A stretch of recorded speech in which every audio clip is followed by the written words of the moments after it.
नमस्कार दोस्तों, स्वागत है आप सभी का फिर से एक बार हमारे चैनल एस्ट्रो ओम पर।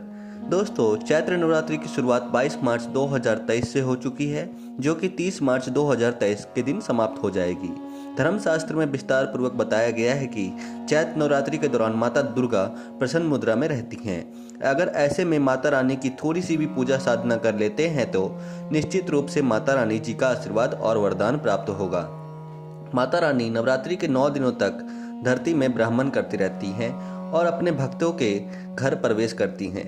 अगर आप इन 9 दिनों में माता रानी जी की थोड़ी सी पूजा पाठ करते हैं तो जरूर आपको माता रानी जी का विशेष आशीर्वाद प्राप्त होगा, जिसके बाद आपके जीवन से गरीबी, दरिद्रता, कष्ट, परेशानी हमेशा हमेशा के लिए खत्म हो जाएगी। और दोस्तों, आपने अधिकतर लोगों को देखा होगा कि नवरात्रि के दौरान वह पूरे 9 दिनों तक माता रानी जी की पूजा साधना करते हैं, दूर दूर तक माता रानी के मंदिर जाते हैं। लेकिन बहुत से ऐसे भी लोग होते हैं जिनके पास ये सब करने का समय नहीं होता, क्योंकि आज के इस भागदौड़ जिंदगी में लोग अपने घर को चलाने के लिए दिन रात मेहनत करते रहते हैं। हमारे शास्त्रों में व्रत नहीं कर पाने के लिए विकल्प में कुछ ऐसे उपाय बताए गए हैं जिन्हें अगर आप कर लेते हैं तो यकीन मानिए आपको माता दुर्गा जी का वह आशीर्वाद प्राप्त होगा, जिसके बाद आपके जीवन में धन का आगमन तेज गति से होने लगेगा। इसलिए आज हम आप लोगों को शास्त्रों में बताए गए धनिया के कुछ चमत्कारी उपाय के बारे में बताने वाले हैं, जिसे अगर आप नवरात्रि के चौथे दिन से धनिया के उस उपाय को कर लेते हैं जो हमारे धर्म ग्रंथों में लिखा हुआ है, तो निश्चित रूप से माता जी के आशीर्वाद से आपके जीवन में चारों तरफ से धन खिंचा हुआ चला आएगा। आपकी जो भी मनोकामना होगी वह जरूर पूरी हो जाएगी। दोस्तों, धनिया एक ऐसी चीज है जो हर घर में किचन में पाया जाता है। कहा जाता है कि धनिया खाने के स्वाद को बढ़ाने में बेहद मदद करती है। और दूसरी तरफ ज्योतिष शास्त्र में धनिया के कुछ उपाय बताए गए हैं जिसे करने से भाग्य चमक जाता है। जानकारी के लिए बता दें, धनिया का सीधा संबंध माता लक्ष्मी जी से होता है। कहा जाता है कि अगर धनिया का उपाय माता लक्ष्मी जी के सामने किया जाए तो हमारे जीवन से धन से संबंधित सारी समस्या खत्म हो जाती है। और धनिया का उपाय चैत्र नवरात्रि के दौरान किया जाए तो इससे हमारी सारी मनोकामना पूरी हो सकती है। आज हम आप लोगों को वीडियो के माध्यम से धनिया के कुछ सरल उपायों के बारे में बताएंगे, जिन्हें अगर आप नवरात्रि के दिनों में कर लेते हैं तो आपके जीवन से हर तरह की समस्या, दुख, दरिद्रता पूरी तरह से खत्म हो जाएगी और आपके जीवन में आपको माता रानी जी का विशेष आशीर्वाद मिलेगा। इसलिए अगर आप भी उन उपायों के बारे में जानना चाहते हैं तो आप हमारे इस वीडियो में अंत तक जरूर बने रहिए। और अगर आप माता रानी के सच्चे भक्त हैं तो कमेंट बॉक्स में जय माता रानी जरूर लिखें। दोस्तों, वीडियो में आगे बढ़ने से पहले अगर आप हमारे चैनल पर पहली बार आए हैं और अभी तक आपने हमारे चैनल को सब्सक्राइब नहीं किया है तो अभी हमारे चैनल को सब्सक्राइब कर लीजिए, ताकि आपको रोजाना ऐसे ही ज्ञानवर्धक और महत्वपूर्ण जानकारी मिलती रहे। दोस्तों, धर्मशास्त्रों के अनुसार धनिया का उपाय कभी भी विफल नहीं जाता। ऐसे में आप नवरात्रि के दौरान धनिया के कुछ चमत्कारी उपाय को पूरी श्रद्धा और भक्ति के साथ कर लेते हैं तो अवश्य ही आपको उसका फल मिलेगा। तो इस वीडियो के माध्यम से हम आपको विस्तार पूर्वक जानकारी देने वाले हैं कि आपको क्या करना है, कैसे करना है। लेकिन इस बात का आपको ध्यान रखना है कि जो उपाय हम आपको बताएंगे वह नवरात्रि के चौथे दिन में करना है या फिर चौथे दिन के बाद भी इस उपाय को कर सकते हैं। इसलिए इस वीडियो में ध्यान से बने रहिए ताकि आपसे कोई गलती ना हो। तो आइए दोस्तों, अब उपायों के बारे में जान लेते हैं। सबसे पहला उपाय है घर की बरकत का महा उपाय। दोस्तों, चाहे आप कितना भी मेहनत कर ले, जितना भी पैसा कमा ले, जितना भी पसीना बहा ले, जब तक आपको उसका फल नहीं मिलेगा तब तक आप दुखी ही रहेंगे। ठीक इसी प्रकार से जब तक आपके घर में बरकत नहीं होगी तब तक आप उन्नति नहीं कर पाएंगे। तो ऐसे में अगर आप भी चाहते हैं कि आपके घर की बरकत, आपके घर का वातावरण शुद्ध बना रहे तो नवरात्रि के चौथे दिन सूर्यास्त के बाद इस उपाय को करना होगा। बहुत ही सरल उपाय है, ध्यान से सुन लीजिए।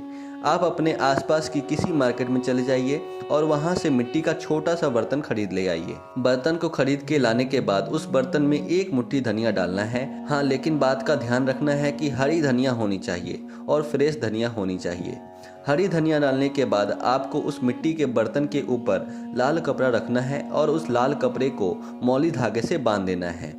फिर उस मिट्टी के बर्तन को अपने घर के अंतिम कमरे में, यानी आपका घर का जो अंतिम कमरा होगा वहां लेकर जाकर दक्षिण कोने में रख देना है। फिर नवरात्रि समाप्त होने के बाद 10वें दिन आपको मिट्टी के बर्तन को ले जाकर किसी भी बहती हुई नदी में बहा देना है। यकीन मानिए अगर आप इस छोटे से सरल से उपाय को कर लेते हैं तो आपके घर में जो भी परेशानी थी वह इस बर्तन के साथ चली जाएगी और आपके घर की बरकत होने लगेगी। दूसरा उपाय है दुर्भाग्य को सौभाग्य में बदलने का महा उपाय। यह उपाय बहुत ही सरल है। बस आपको करना क्या है कि नवरात्रि के चौथे दिन के बाद प्रत्येक दिन गौ माता को रोटी में थोड़ी थोड़ी धनिया डालकर खिला देना है। अगर आप ऐसा कर लेते हैं तो आपका दुर्भाग्य सौभाग्य में बदल जाएगा, क्योंकि शास्त्रों में बताया गया है कि गाय में पूरे 33 कोटि देवी देवता का वास होता है, जो माता लक्ष्मी का स्वरूप भी कही गई है। ऐसे में अगर आप नवरात्रि के दौरान इस सरल उपाय को कर लेते हैं तो निश्चित रूप से आपको माता रानी जी की साथ माता लक्ष्मी जी के और 33 कोटि के भी निश्चित रूप से आपको माता रानी जी के साथ साथ माता लक्ष्मी जी और 33 कोटि देवी देवताओं का विशेष आशीर्वाद प्राप्त होगा, जिसके बाद आपका दुर्भाग्य भी सौभाग्य में बदल जाएगा। तीसरा उपाय एक ऐसा उपाय है जिसे अगर आप कर लेते हैं तो इससे आपका बंद पड़ा हुआ व्यापार भी तेजी से दौड़ने लगेगा।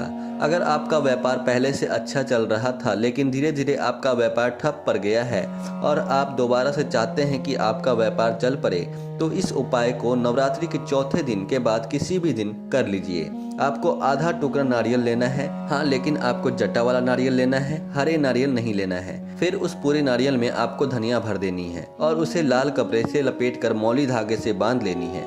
उसके बाद आपको माता रानी जी के सामने बैठकर 11 बार दुर्गा चालीसा का पाठ करना है और यह नारियल सामने रखना है। फिर उस नारियल की पोटली को उपाय करने के अगले दिन, यानी इस उपाय को आप जिस दिन करेंगे उसके अगले दिन अपने धन रखने वाले स्थान में रख देना है, यानी जहाँ से आप पैसा का लेन देन करते हैं वहाँ पर इसको रख देना है।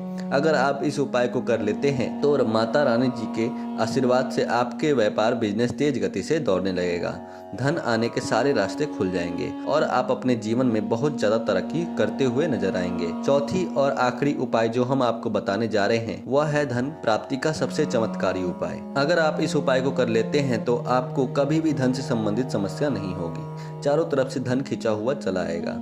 इसलिए इसे बड़े ध्यान से सुन लीजिए। आपको एक लाल पोटली लेनी है, पोटली में एक मुट्ठी धनिया डालनी है, 21 काली मिर्च डालना है, लौंग डालना है, 2 कपूर और 1 इलायची डालना है। फिर संध्या के समय लाल वस्त्र का धारण करके माता रानी जी के सामने बैठना है और एक घी का दीपक जलाना है। फिर आपको 108 बार दुर्गा चालीसा का पाठ करना है। उसके बाद उस पोटली को माता रानी जी के चरणों में स्पर्श करा करके अपने धन रखने वाले जगह में, अलमारी में या फिर तिजोरी में रख देना है। अगर आप इतना कर लेते हैं तो यकीन मानिए आपको कभी भी धन से संबंधित समस्या नहीं होगी।